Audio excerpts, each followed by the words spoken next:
வார பலன் 11/3/2024 17/3/2024 வரணும் உண்டான வாரத்திற்கு என்னென்ன பலன்னு பார்ப்போம். முதல்ல இந்த வாரத்தினுடைய கோல்சாரம் என்ன அப்படின்றத பார்ப்போம். அதற்கு பிறகு இந்த வாரத்தினுடைய விசேஷ நாட்கள் என்னென்ன வருது, அதற்கு பிறகு இந்த வாரத்தில் எந்தெந்த ராசிக்காரர்களுக்கு சந்திராஷ்டம நாட்கள் வருதுன்றதை பார்ப்போம். முதல்ல இந்த வாரத்தினுடைய கோல்சாரம் அப்படின்னு பார்க்கும்பொழுது, இந்த வாரம் காலபுருஷ தத்துவத்தின் முதல் ராசியான மேஷ ராசியில் குரு பகவானும், 6ஆம் இடம்னு சொல்லக்கூடிய கன்னியில் கேது, மகரத்தில் செவ்வாய் உச்சம் பெற்றும், சனி, சூரியன், சுக்கிரன் இந்த 3 கிரகங்கள், அதற்கு பிறகு கும்பத்திலையும், அதற்கு பிறகு மீனத்தில் புதனும் ராகும் இருக்குது. இந்த வாரத்தில் பார்த்தாலேயானால் 14ஆம் தேதி அன்னைக்கு சூரிய பகவான் கும்பத்திலிருந்து மீனத்துக்கு போகிறார். சௌரமான மாதம், அதாவது பங்குனி மாதம் பிறக்கிறது. இந்த காலகட்டம் மாசியும் பங்குனியும் கூடக்கூடிய காலம். இது காரடையான் நோன்பு அப்படின்னு சொல்லுவா. மாசியும் பங்குனியும் கூடுறது, இந்த சரடு கட்டுறது அதெல்லாம் சொல்லுவா. இதை தவிர செவ்வாய் பகவான் மகரத்திலிருந்து கும்பத்துக்கு போகிறார். சூரிய பகவான் கும்பத்திலிருந்து மீனத்துக்கு போகிறார். இந்த வாரத்தில் வரக்கூடிய பெயர்ச்சிகள் அப்படின்னு பார்த்தாலேனால் இதுதான். சந்திர பகவான் அதிவேகமாக செல்லக்கூடிய கிரகம் அப்படின்றவர் மீன ராசி பூரட்டாதி நட்சத்திரத்திலிருந்து திருவாதிரை நட்சத்திரம் மிதுன ராசி வரலும் போகிறார். இந்த வாரத்தில் நடக்கக்கூடிய மாற்றங்கள், கிரக மாற்றங்கள் இதுதான்.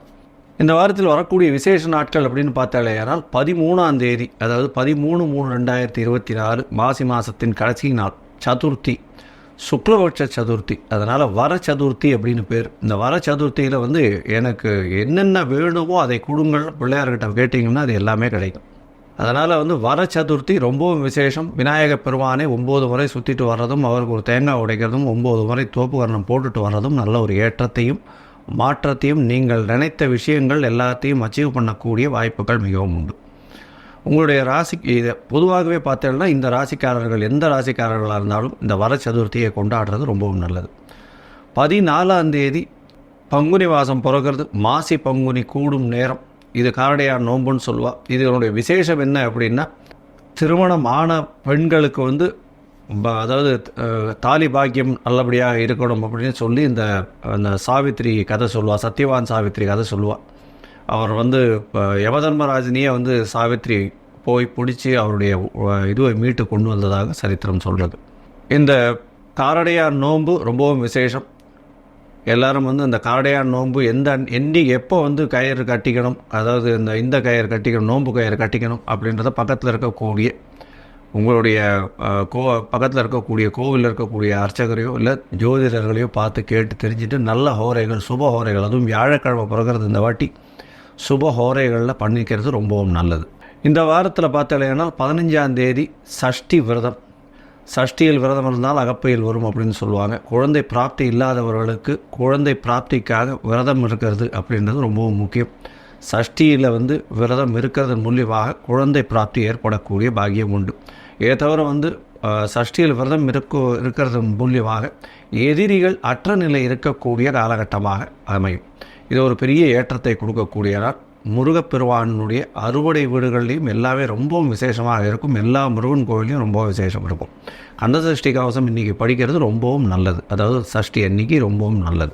இந்த வாரத்தில் பார்த்தாலேயானால் எந்தெந்த ராசிக்காரர்களுக்கு சந்திராஷ்டமம் அப்படின்னு பார்க்கும்பொழுது, சிம்ம ராசிக்காரர்கள், கன்னி ராசிக்காரர்கள், துலா ராசிக்காரர்கள் மற்றும் விருச்சிக ராசிக்காரர்கள், இந்த 4 ராசிக்காரர்களுக்கு சந்திராஷ்டமம். சந்திராஷ்டமம்னா உங்களுடைய பிறந்த ராசியிலிருந்து சந்திர பகவான் 8ஆம் இடத்துல மறையக்கூடிய காலகட்டத்தை சந்திராஷ்டமம்னு சொல்கிறோம். சந்திர பகவான் மதிகாரகன் அப்படின்றதுனால மதி மயங்கி இருக்கக்கூடிய காலகட்டத்தில் புதிய முடிவுகள் வேண்டாம். பெரிய வெளிநாடு வெளியூர் பிரயாணம் வேண்டாம். யாருக்கும் ஜாமீன் கையெழுத்து போட தேவையில்லை. தேவையற்ற விஷயங்களில் தலையிடுவது தேவையில்லை. இது எல்லாத்தையும் வலியுறுத்தி சொல்கிறோம். ஒருவேளை நீங்கள் வெளிநாடு போகணும், புதிய முடிவை எடுக்க வேண்டிய கட்டாயத்தில் தள்ளப்படுறீங்க அப்படின்னும் பொழுது, சந்திர பகவானுக்கு உண்டான எளிய பரிகாரம் அப்படின்னு சொல்லக்கூடிய தண்ணீர் பாட்டில், தண்ணீர் வாங்கி ஒரு 10 பேருக்கு தானம் பண்ணுவோம். அதுவும் வெய்ய காலம் வேறு வர ஆரம்பிச்சுடுது. அதனால் ஒரு 10 பேருக்கு உங்களால் முடிஞ்சது ஒரு வாட்டர் பாட்டிலில் இல்லை தண்ணீர் தானம் பண்ணுறதன் மூலியமாக சந்திர பகவானுக்கு உண்டான எளிய பரிகாரமாக சொல்லப்படுகிறது. அந்த தண்ணீர் பாட்டில் தானம் பண்ணுறது இந்த வழிப்போக்கர்கள் அந்த மாதிரி ஏதாவது கோவிலுக்கு போகிறவா, ஏதாவது இது பண்ணுறவா அவளுக்கு கொடுக்குறது ரொம்பவும் நல்லது. இந்த வாரத்தில் பார்த்தாலேயானால் மேஷம் முதல் மீனம் வரை எப்படி இருக்குது அப்படின்றத பார்க்கலாம். அதற்கு முன்னாடி என்னுடைய மொபைல் நம்பர் ஸ்க்ராலிங்கில் இருக்கும். உங்களுக்கு அஸ்ட்ராலாஜிக்கல் கன்சல்ட் தேவைப்பட்டதுன்னா எனக்கு ஃபோன் பண்ணுங்க. உங்களுடைய date, time, place of birth, உங்களுடைய நேமு, பேரண்ட்ஸ் நேம் அனுப்பிச்சலையானால் என்னுடைய சார்ஜஸ் என்ன, கட்டணங்கள் என்ன அப்படின்றத போடுறேன். உங்களுடைய ராசியையும் லக்னத்தையும் கணித்து அதுக்கு உண்டான சந்தி இருக்கா அப்படின்றத பார்த்து, பாத சந்தி, லக்ன சந்தி, அதை தவிர ஒரு ராசியிலையும் ஒரு நட்சத்திர சந்தி வருதா அப்படின்றதையும் பார்த்து, உங்களுக்கு உண்டான தசாபுக்தி அந்தரம் சூக்ஷ்மம் என்ன அப்படின்றதையும் பார்த்து, இன்றைய கோல்சார பிரகாரம் எப்படி இருக்குது அப்படின்றதையும் பார்த்து, உங்களுக்கு உண்டான எளிய பரிகாரங்கள் உங்களுடைய பிரச்சனைக்கு தீர்வுகளாக நான் என்னால் முடிஞ்சது சொல்கிறேன். இப்போது மேஷம் முதல் மீனம் வரை 11/3/2024 முதல் 17/3/2024 வரை உண்டான நாட்களுக்கு எப்படி இருக்குன்னு பார்க்கலாம். கன்னி, உத்தரம், ஹஸ்தம், சித்திரை இந்த 3 நட்சத்திரம் 9 பாதங்களை கொண்ட ராசி. ராசியின் அதிபதியே சமசப்தமத்தில் நீச்சப்பட்டு போயிருக்கக்கூடிய காலகட்டம். எதிராளிகளோட ரொம்ப ஜாகிரதையாக இருக்கணும். அதுவும் வேற்று மதத்தினர், வேற்று மொழியினர், வெளிநாட்டவர் மூலியமாக வரக்கூடிய விஷயங்கள் ரொம்ப ஜாகிரதையாக இருக்கிறது நல்லது. ஏன்னா கன்னியா ராசிக்காரர்கள் சமசப்தமத்தில் ராகுவான் இருந்தாலும் புதன் ராசிநாதன் நீச்சப்பட்டு போகிறதுனால எதிராளிகளை அதிகமாக நம்ப வேண்டாம், ஜாகிரதையாக இருக்கிறது நல்லது. உங்களுடைய ராசிக்கு பார்த்தடையானால் இந்த வாரம், அதாவது 11/3/2024 17/3/2024 வரலும் உண்டான வாரத்தில் சூரிய பகவான் உங்களுடைய ராசிக்கு 6ஆம் இடத்துல போய் மறையிறார்.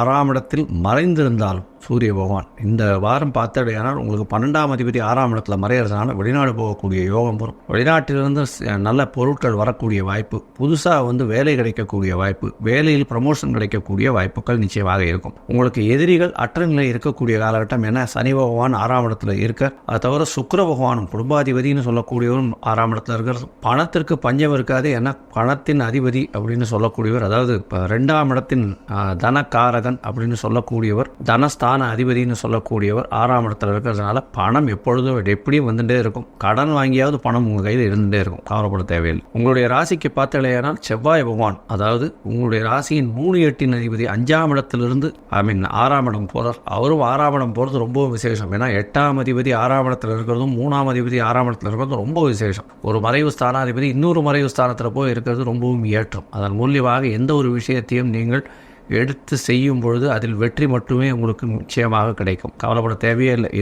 எதிராளிகள் யாராக இருந்தாலும் நீங்கள் வெற்றி பெறக்கூடிய காலகட்டமாக இந்த வாரம் அமைய போகிறது. இந்த வாரத்தில் பார்த்தீங்கன்னா அதாவது சூரிய பகவானும் 7ஆம் இடத்துல போகிறார். உங்களுடைய ராசிக்கு பார்த்தீங்கன்னா சூரிய பகவான் 6ஆம் இடத்துல, அதாவது இப்போ கும்பத்திலிருந்து மீனத்துக்கு போகக்கூடிய காலகட்டமாக இந்த வாரம் அமையிறது. அதன் மூலியமாக சூரியன், புதன் மற்றும் ராகு இந்த 3 கிரகங்களும் இருக்கக்கூடிய காலகட்டமாக இருக்கு. 6ஆம் இடத்துல பார்க்கும்பொழுது சுக்கிரனோட சேர்ந்த சனி பகவானும் செவ்வாய் பகவானும் இருக்கக்கூடிய காலகட்டம். நல்ல ஒரு ஏற்றம் இருக்கும். பணவருக்கு பஞ்சம் இருக்காது. புதிய முயற்சிகள் எல்லாம் வெற்றி பெறும். புதிய வேலை கிடைக்கக்கூடிய வாய்ப்புகள் நிச்சயமாக உங்களுக்கு உண்டு. இந்த வாரம் அதிவேகமாக செல்லக்கூடிய கிரகமான சந்திர பகவான் உங்களுடைய 11ஆம் அதிபதி சமசப்தமத்தில் இந்த வாரத்தை ஆரம்பிக்கிறார். இந்த வாரத்தை சமசப்தமத்தில் ஆரம்பிக்கும் பொழுது 3 கிரகங்கள் இருக்குது. அதாவது 11ஆம் தேதியிலிருந்து 17ஆம் தேதி வரலும் உண்டான நாட்களில் 12ஆம் தேதி மத்தியானம் ஒரு 1:30 மணி வரலும் சந்திர பகவான் சமசப்தமத்தில் இருக்கார். அதற்கு பிறகு உங்களுடைய ராசிக்கு 8ஆம் இடத்துல போகிறார். 7ஆம் இடத்துல இருக்கும்பொழுது புதுசாக பார்ட்னர்கள் வரும். பார்ட்னர்ஷிப் பிஸ்னஸில் ஒரு பெரிய ஏற்றம் இருக்கும். திடீர் செல்வாக்கு வரக்கூடிய வாய்ப்புகள் நிச்சயமாக உண்டு. எதிர்பாலினத்தவர் மூலியமாக நல்ல ஒரு திடீர் பணவரவு வரக்கூடிய காலகட்டமாக இந்த வாரம் உண்டு. பார்ட்னர்ஷிப் பிஸ்னஸ்லேயும் நண்பர்கள் மூலியமாக பொருட்செல்வம் வரக்கூடிய வாய்ப்பு, அதை தவிர லாபம் அதிகமாக கிடைக்கக்கூடிய வாய்ப்பாக இருக்கும். இந்த வாரத்தில் உங்களுடைய ராசிக்கு 8ஆம் இடத்துல சந்திர பகவான் போகிறார். 12ஆம் தேதி மத்தியானம் 1:30 மணியிலிருந்து 15ஆம் தேதி அதிகாலை 2:30 மணி வரலும் வருகிறார். இது சந்திராஷ்டம காலமாக இருக்கும். அதனால் சந்திராஷ்டமத்துக்கு உண்டான எளிய பரிகாரம் பண்ணுறது நல்லது.